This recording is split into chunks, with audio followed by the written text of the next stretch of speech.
Welcome to the show. This is Brandon Wen, and you're listening to the Understanding Consumer Neuroscience podcast, brought to you by the folks at Cloud Army. In this episode, Richard talks to Michael Follett, CEO of Lumen Research, about the attention economy and how eye-tracking technology can be used to understand where potential customers place their attention.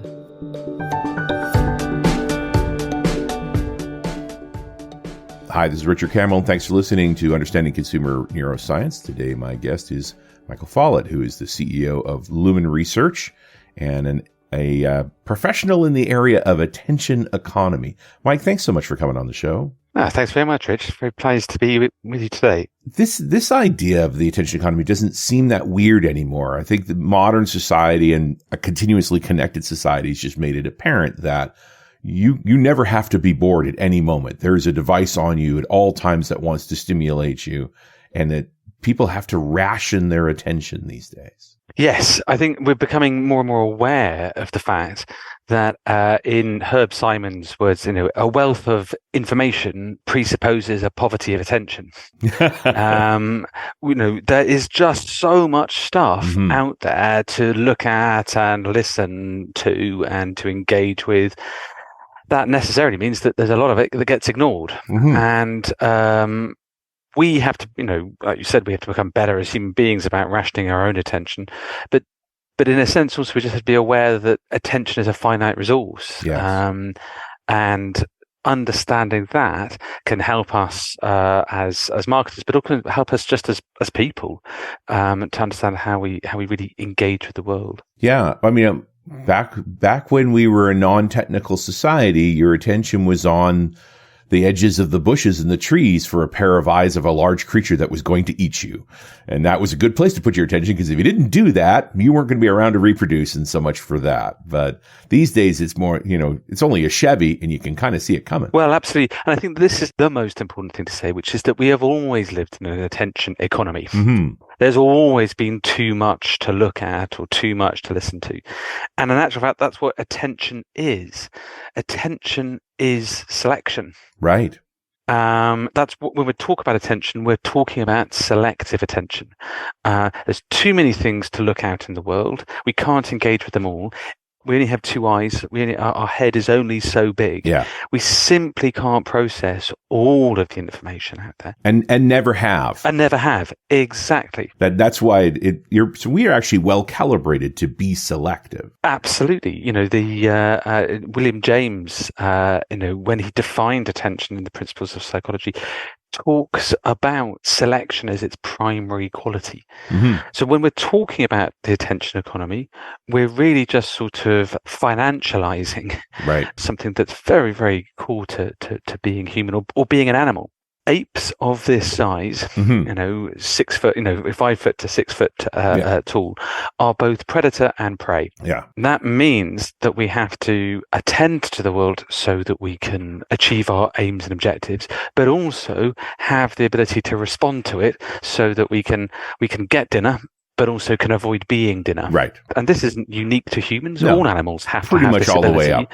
Exactly. We have our own version of it. In a sense, actually, we're not even particularly good at it. I've got a new puppy in the house.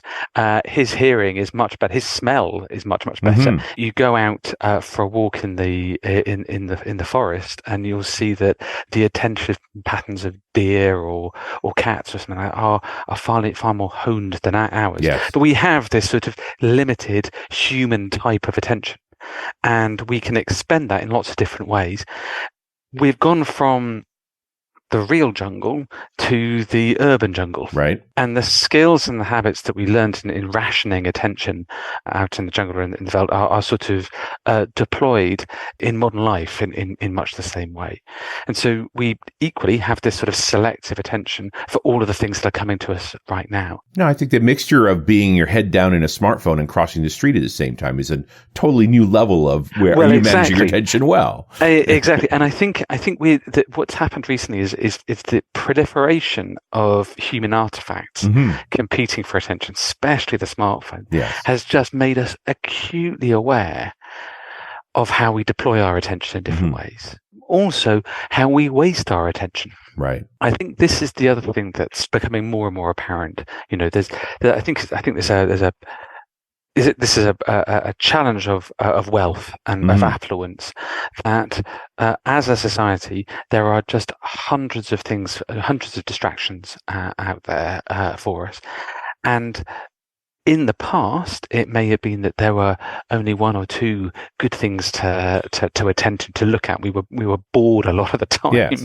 And now that is not a problem. No, and there's plenty of things asking for your attention all the time. Exactly, for competing for your attention, and now we're sort of more aware of that. Yeah, and what I find fascinating, if I think about sort of how this has changed, is the carnival barker approach of being the loudest thing in the room. Not only doesn't garner attention well, but it annoys people far more. That once upon a time, as a marketer, I could, if I just had the right flashy light, like that might be the thing that worked. But people have swung the other way, where it's like, do not assault my attention. Well, I think that's sort of, there's a new book out, it came out last year by Paul Feldwick called, who's an ad man and a theorist of this, called Why Does the Peddler Sing? And talking about, it's a line from Hilaire Belloc, I think, saying, peddlers, when they go around rural France in the 19th century, constantly singing songs and, trying to get attention. And when a peddler comes into your village and starts singing a song, you haven't heard many songs recently, so everyone sort of pricks up their ears and rushes to the door to see what this guy has what songs he's got to sing, what stuff he's got to sell. Right. 2 peddlers in the village at the same time, on the other hand, not so good. Not so good. 10, 20. If everyone is bloody well singing their song, then it becomes a cacophony that is deeply unpleasant. Yeah. And then secondly, I think we have a sort of this isn't a one-time game. You play the game once, and the loudest voice in the room might get heard. But we play the same game on Monday and Tuesday and Wednesday and Thursday, in January, February, March. We learned that this stuff ain't going to stop. Yeah. And so our sort of experience through time also teaches us that not only is this irritating now, but it's going to get more irritating. Right. And so I think we've become as a society much less receptive to the loudest voice in the room, because it's rarely the loudest for very long, and it ain't going to shut up. Right. And it'll be back tomorrow anyway, so why pay attention to him? It'll be back tomorrow. Exactly. And so what we have now is, nature has, and evolution has endowed us with this amazing ability to ignore stuff. You were talking about that pair of eyes in the bushes. Yes.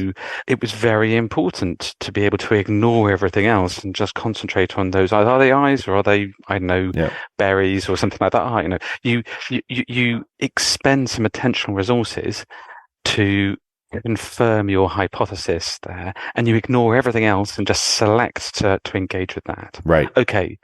What we do now, I think, that skill, that superpower that nature has endowed us with, means that we can glance at lots of things and go, it's not worth my time. Yeah, just graze over it.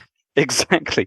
That you expend enough attention, not so much for selection, but for rejection. Yeah, it's just faster. And you just go, right, I've seen it. It's an ad. I've grown up with ads. I know what they're like. They're a complete waste of time. I mean, I've seen this on web pages where people are blind on the right side of the page because ads have been there so often that even when you put something they want or important on the right side of a web page, they cannot see it.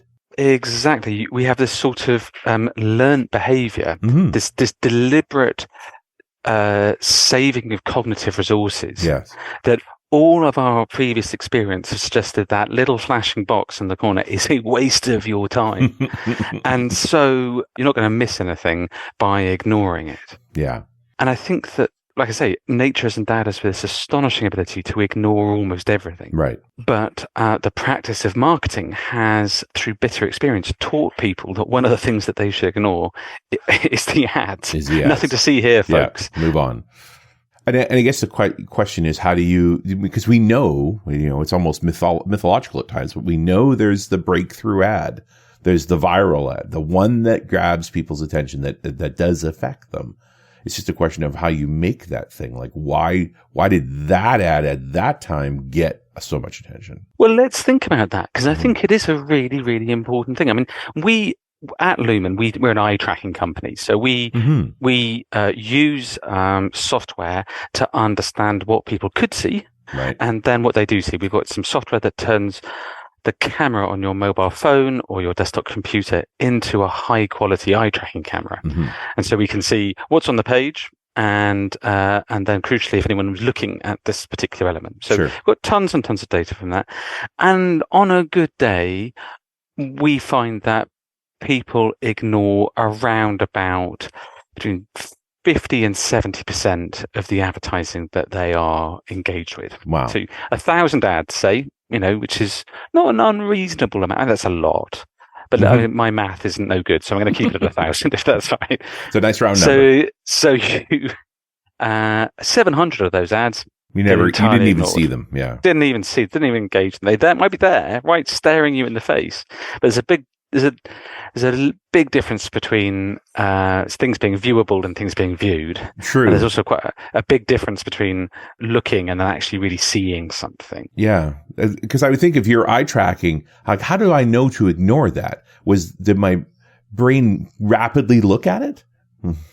Exactly. This is the really miracle thing. I think of those, let's call it 300 ads that you're exposed to, around about 150 of them will get less than a second of attention. So, like I say, around about, the math here isn't precise, but this is sort of in the right ballpark. 700 just get ignored because they're on the right side of the screen. That banner blindness that we're talking about. Yeah. Another 150 of those, if they get looked at all, it's sort of selected for rejection. Oh, what's this? Oh, it's an ad. Nothing to see here. So that means that there's 150 ads, say, that you might attend to, and of that, perhaps 4 or 5 that you actually properly engage with per day. Right. Half of 1%. Well, about that. And then, so what is it that makes you look at those things? And I think probably, and this is where this language of the attention economy is quite useful, is that there's something worth seeing. Right. And I think that, I mean, English and French to an extent, I mean, you're lucky in Canada because you have at least 2 languages lots of people speak, and then obviously lots of First Nations languages. Right. But I wonder, and this is where it would be very interesting to see what Inuit would say about this. But the dominant metaphor in English and in French is a financial metaphor when it comes to attention. You pay attention. Right.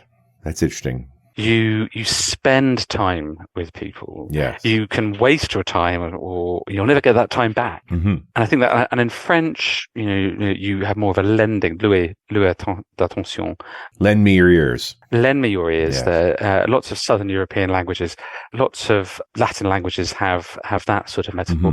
And then I think that's why I'd be fascinated to hear about the First Nations languages, about the metaphors that they use, about gifting attention, perhaps, or making attention, or I don't know what it is. Sure. But anyway, let's go back to the European languages here, where you have this idea of your attention being a finite, valuable resource. And so when it comes to the advertising, what you say is, well, what do I get out of this? Yeah. I'm going to give you my attention. What do I get back from it? And usually it's some sort of entertainment or some sort of utility.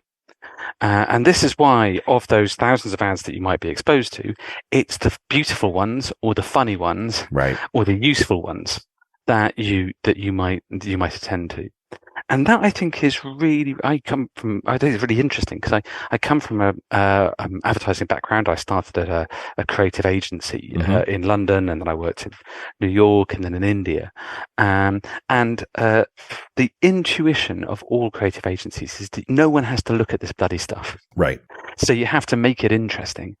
And then the fight you have with your clients is the clients will often go, well, I don't care about making it funny or beautiful. What I want is someone to get the message that there's 25% off that must end on Tuesday. Right. And there's always a tension between those two things of the sort of the desire for entertainment from creative agencies and pure communication from the clients. But if you can't, there's no point in communicating if you can't get enough attention to communicate. Exactly. Unless your ads get noticed, everything else is academic. Right. Which is a line I would love to have come up with myself, but actually comes from Bill Bernbach. Right. I trained at DDB, and there's a Bill Bernbach, who's the B in DDB. There's a Bill Bernbach quote for everything. Right. He's the I Ching of marketing. Then whatever you need, just open the page and there it is. Absolutely. Just open the page. And Bill, back in the 40s or 50s, was absolutely right here that within this busy environment that we're in, your ads have to compete for attention. They have to get noticed. No one has to look at it. Frequently, they don't. And so you have to earn people's attention. There's another great line from another American ad man in LA. He said that people don't read ads. They read what they like, and sometimes it's an ad. Right. And I think that this understanding of the sort of essentially passive character of advertising, that it's not demanding attention, instead of it's seducing you into looking at it, I think is really important, and has always been known by the great ad men, but is now being sort of demonstrated and quantified by things like eye tracking. Right. And I guess that's the question, is what are you quantifying ultimately? Is the amount of time they spend on a given piece the important part to know that they paid attention to it? Like, is this where eye tracking comes in? It says, oh, they looked at this for longer than a second? Yeah, well, I work for an eye tracking company, and we've developed this software that does it. And so visual attention is very important. We should remember, though, of course, that you have ears as well as eyes. You have, you have nasal attention and olfactory attention and, haptic attention. There's more to life than just eye movements. What we do is, though, we found consistently that there is a very strong correlation between the ads that people notice at all, or look at for longer, and then results in market. Right. So either increases in memory and brand awareness, or increases in positive brand perceptions, or definitely increases in sales. So it's very important to be able to link this attention data to the outcomes data that you're really, really interested in, whether it might be memory or perception or sales or whatever. Right. One does not necessarily presuppose the other, but there does seem to be a very strong link in general, and that's, I suppose, that's what we do as a company, is measure the attention, estimate how it's going to work in market, and then link that to sales. And working with Cloud Army as well, we were doing a lot of these implicit tests. And you're seeing biases that people may not even realize, that they spend more time on something later on that. It seems to me that eye tracking is almost measuring the same kinds of things. That the time the time metric seems to be the important one. Yeah, I think. Well, I mean, it's you can't have one without the other. The first thing is you have to notice things. First catch your hare, as Mrs. Beaton says. So you have to get people to notice in the first place. But then the thing that correlates most closely with recall or changes in implicit response time does seem to be viewing time on things. Right. Well, anyway, before I go on to that bit, that I think is the most important thing, being able to link attention data to the outcomes you want, including those implicit outcomes, which are very important. But the Cloud Army way of thinking about things corresponds to the way we do things at Lumen as well. In the fact that instead of forcing people to engage with something, and then asking questions about it, the Cloud Army approach presupposes that explicit research methodology may well end up giving you bad results and bad data. Distorting the results, exactly. Because from what I was just telling you about how people move through the world and read the newspaper and websites, when was the last time anyone actually stopped you in the street and forced you to watch an ad? It never happens. Doesn't work out well. It never, exactly. A, if someone ever did that, you go, you pay me my money and I'll give you my opinion. Right. But B, it's sort of invalidating the research anyway. Yeah. It's not how the product is consumed on a normal basis, so why is it relevant? Exactly. There's a sort of Schrodinger's ad problem that the test itself screws up the results. Yes. When we work together between Lumen and Cloud Army, what we'll always do is we will ask people to say, we're testing a Facebook ad or something like that, we will set up a Facebook feed, and then we'll insert the ad inside the Facebook feed, and then we'll get our respondents to go through the feed. And we won't say, welcome to the GM Facebook advertising test. We'll just say, have a look at this feed, and we'll ask you some questions at the end. And so people don't know that we're particularly interested in advertising. And that means we can get naturalistic, realistic data. You're basically putting them in a situation of the same way they would normally could see a Facebook feed. Exactly. And then you can get the realistic eye tracking data from that. And then equally, you can see the realistic impact on implicit response time. Now, this sort of in context way of testing things can be done without eye tracking, I suppose. Again, I run an eye tracking company, so I prefer it if you did it with eye tracking. But it is tremendously important. It's a revolution in market research just in itself. Just in that idea alone. For the last 100 years, we have been conducting what I believe is to be almost entirely useless research by forcing people to engage with ephemera. Advertising, the first job is to gain attention in the first place. Advertare, right. That's where the word comes from. To draw the eye towards. To draw towards. That's that's the essence of advertising. And we, instead of monitoring if it does in fact draw the eye towards it, presupposing that people are watching this stuff. Right. Madness in itself. Sure. No, it was important to me, so it must be important to you. Exactly. And then having forced people to watch this stuff or engage with this stuff, and we give them a battery of questions rather than doing what you guys at Cloud Army do, which is to look at the edge cases and the implicit impact of advertising, which we know is the only real value of advertising. So understanding the attention economy in toto, in its broadest sense, and understanding how we have to compete for attention and have to draw the eye within a busy context has led us at Lumen to sort of two separate innovations, one about eye tracking and the other about in-context testing. Both are useful on their own, but put together, it's tremendously valuable. I got to think that, the cool thing about eye tracking is it's inherently a natural and subconscious behavior, how your eyes move. I think most people are surprised if they ever look at eye tracking data on a website, for example. We're just talking about usability, that you're surprised where you looked. Because half the time you don't even know where your eyes went. Well, you don't know what you don't know. Right. I'm going to get this wrong, whether it's subconscious or unconscious. It's one of those. It's not an entirely direct thing. And it can't be, because, of course, we are, as I said, mid-size apes that need to be able to direct our attention, but also, react to things. And so, our eye tracking can certainly, it's an implicit and not always a consciously directed behavior, which I think is fascinating in itself. But it must be also challenging. You've already implied this, that you understand the difference between something that the eyes went over and something that was seen. Yes. Things can be hiding in plain sight. And even if things do get some sort of visual attention, there is a difference between attention and perception, right, and then perception and cognition. Right. So those things are separate. And at Lumen, we have a lot of data about eye movements. But in a sense, we have zero data from the eye tracking about cognition. We can only gain access to that sort of stuff from questionnaires or from implicit response techniques like yourselves, or from behavior in market afterwards. Did anyone actually go and do it? Yeah. But you know what? I'm cool with that. Well, because there's a shape of data element to this. Like if you can track it all the way up to completed sales, like here's a set of behaviors in eyes that seem to lead to sale.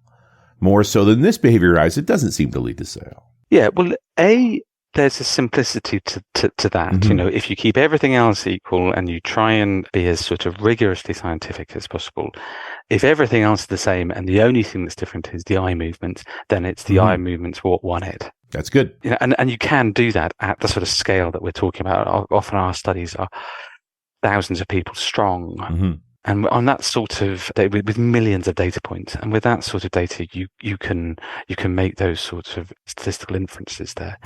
But the second reason I like it, and again, take it with a pinch of salt, I run an eye tracking company. It's so simple. Right. It's either you looked here or you didn't. I haven't been listening to all of the podcasts you've been running, Richard, but one of the things that I have noticed is quite a big backlash at the moment about the more invasive and more involved neuroscience techniques out there, such as, I don't know, facial coding or even EEG, because interpreting those results requires quite a lot of dodgy science, or certainly unproven science. Especially something like facial coding seems to be, the basis of that, seems to be collapsing around us, and people like Lisa Feldman Barrett would merrily destroy that as an industry. So that's collapsing. But even if it worked, which I don't think it does, but even if it did work, you'd have to be interpreting brainwaves, inside the head, that. Or what I think is interesting about our stuff is its radical simplicity. Yeah. All we can tell you is the eyes moved here, or they move that. You can then take that data and interpret it and apply your own other data sets to it, or your own intuition to it. But you either did or you didn't. This sort of binary nature to the data that we can represent. No, and I appreciate the push on statistical significance. That the fact that you're using webcams and smartphones and things means we can build a test of thousands of people and be able to adjust for individual behaviors by getting a larger data set that sort of gives us statistical significance to say there's a consistent pattern here with this set of ads versus that set of ads that could represent more effective advertising. Yeah. And then the nature of that data at the end of the day is just a series of ones and zeros. So there's a sort of like I say, a binary nature, literally binary nature to the either they looked or they didn't. At this second and the next second and the next second after that, you have an array of data like that, rather than having to have a very, very complicated series of sort of simultaneous values all changing at the same time. So its very simplicity is deeply attractive to me. But I think you've now built up a body of work where I suspect the sets of tests that work reliably, that do show fairly consistent results in sort of discriminating, the classic scenario of I've got 4 ads I can put to press. Which one should I run with? Well, you can certainly build up some sort of best practice about what tends to work and what tends not to. I've given up predicting that entirely, because while there's always an exception. I mean, in general, when it comes to actually making ads and things, in general, less is more. Simpler, elegant advertising seems to do better than busy, fussy advertising. Keeps the eye longer? Is that the measure you see? That Well, it certainly gets noticed more, but it gets rejected less. Right. So it does. So it not only do more people notice it, but people look at it for longer. Right. Well, other things that seem to work are narrative and story, engaging people with some sort of characters, memorable characters that are worth investigating. That seems to work much, much better than just sort of talking at people. Deliberately trying to be funny or entertaining is almost always better than not. So again, a lot of the sort of folk wisdom of decades of advertising agencies is borne out by this sort of science. Which is classic of scientific methods, right? That eventually it reveals that a lot of that folk wisdom was right. Yeah, I mean, a lot of it's wrong as well. I mean, there's a lot of rubbish spoken about advertising as well. But I think I find that tremendously reassuring. There's a sort of consilience, a jumping together of the data. We knew that some of those things seemed, there were people above the 50% mark with these sort of folks. So it's like there's a reason for that. I want to jump back to something you said about the eye rejecting an ad. Is there something in eye tracking that shows rejection? Did they look away? And they don't look back? You can in the data set see they saw this briefly and rejected it? Because that's really an interesting implication. Yeah, like I say, around about 50% of the ads that do get looked at have exactly that experience of just a very brief passage of certainly less than a second, but people clock that it's an ad, move on, and that there's nothing to see here, and then move on. There's a lot of that sort of bounce rate, as it were, when it comes to things. But I think you were talking about sort of patterns and regularities in the data. You went straight to the sort of semantic level of the creative work and what draws the eye and earns attention, which of course is tremendously interesting. But actually, one of the most valuable bits of our data isn't really about the creative, but it's about the media. If you collect terabytes of data, as we do, you can begin to see patterns in that data that say big ads get more attention than small ads, Right. or that video ads get more attention than static. Than static ads, or video ads on this platform do better than video ads on another platform. Right. Now that information is tremendously useful for media buying. Yeah.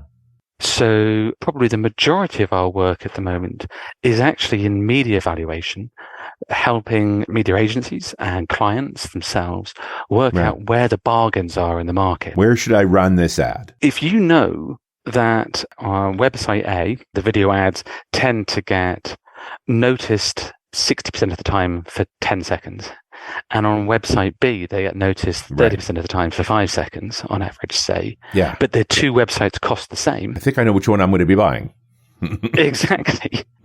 But it works both ways. Yeah. Because as the market is changing and as this data is used more and more as sort of a ratings agency for media, that means that the media sellers are coming to us and saying, how can I improve my website? Yeah. Or my, TVs, should we work for, out of home industry, TV, press, all forms of digital media. And we often work with media owners as well to help them understand which formats they should be selling, how they should be laying out their publication or their site to maximize attention while also making it an enjoyable experience for readers or for viewers. Yeah, absolutely. There's no point in creating a ad-rich environment where you're constantly looking at the ads if in doing so, you annoy the readers so much they don't come back to your site. No, I've noticed your ad. Now I'll have nothing to do with you. Well done. Yeah, exactly.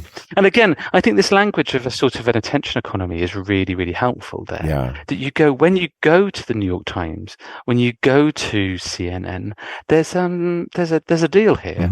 I'll look at your bloody ads and I might even pay attention to them, but there has to be a limit. Yes. I've come to this news website for the news, not for the ads. So I will do it, but you have to be respectful of my attention. And I think finding that sort of ecology of attention, a sort of a happy medium between the needs of the website and the advertisers and the sort of attentional needs of the actual users of that is really important. You don't want to sort of kill the golden goose by putting too many ads on the page. Well, that's a very Canadian thing. A show called This Hour Has 22 Minutes, right? It was a comedy show just sort of acknowledging how much, detritus that surrounded the content. Well, but it brings us to an interesting point, actually, because one of the things that we've noticed in that sort of ecology of attention, so we've gone from the economy of attention, where people are buying and selling attention, and trading it, to perhaps this sort of metaphor of the ecology. But that got us, finding a happy balance between all the needs of these things, and when the ecology sort of gets out of whack, bad things happen. And you might be saying that might be happening right now. That metaphor sort of led us on to start thinking as well about the real ecology of things. You may not be aware of this, but certainly digital advertising produces a lot of emissions, carbon emissions. All of those ads that are constantly being bought and sold and trading, all the electricity that is required to send all of those ads to your phone or to your computer, it all adds up. And in a sense, you can see the carbon cost of advertising by the fact that your phone needs to drink up a whole lot of electricity at night, or that you have those enormous great data centers that are doing all of these sort of programmatic kind of calculations. And you see them outside of big cities, and you can see the fumes coming off it. And those fumes that are entering the atmosphere, that's advertising. That's the carbon footprint of advertising. So that's quite a big deal for us to understand. And so we were looking at this about perhaps you could use attention data to work out not just the carbon cost of advertising, but the carbon cost of attention. And in doing that, we found something really quite interesting, which is that ads that are served one at a time get noticed and get looked at. Whereas when you go to websites where there are 6 ads on the site, right, all blaring at you at the same time, you see none of them. It's like you can't see the wood for the trees, which is bad for the advertiser, bad for the publisher, bad for the user, and ironically enough, bad for the trees, because we have to cut them all down. Get through any of it. So one of the things that we've been doing is working with brands and with publishers to understand how they can get rid of a lot of this ad clutter. Yeah.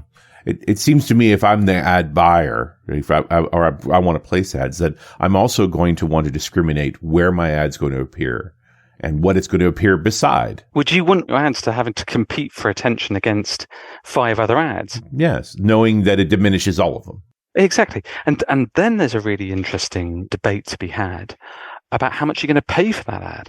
Because from a publisher point of view, they've sold 6 ads.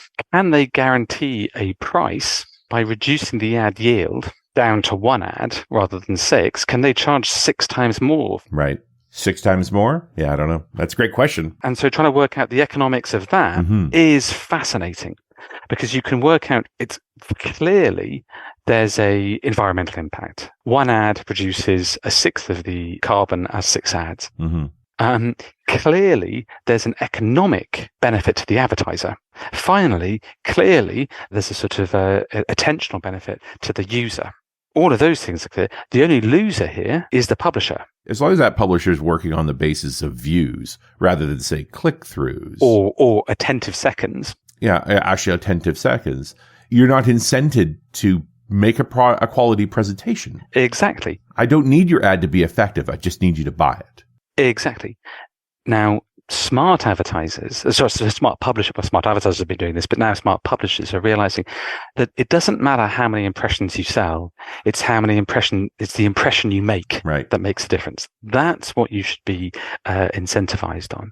And by using this currency of attention, they can say to the buy side, they can say, right, I'm delivering 6 times the attention now.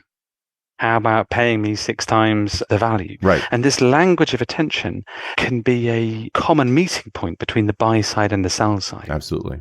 Because in the end, the goal was to be successful with the ad, was to fill the pipeline. Exactly. So as long as we all work on the same problem, we're incented to do the right things. It's a potentially a win-win-win-win-win-win-win situation. It should be perfect. But like many sort of complicated problems or complex or whatever, many difficult problems like that, there's always been lots of additional steps that mean that people know that they should be doing the right thing, but aren't.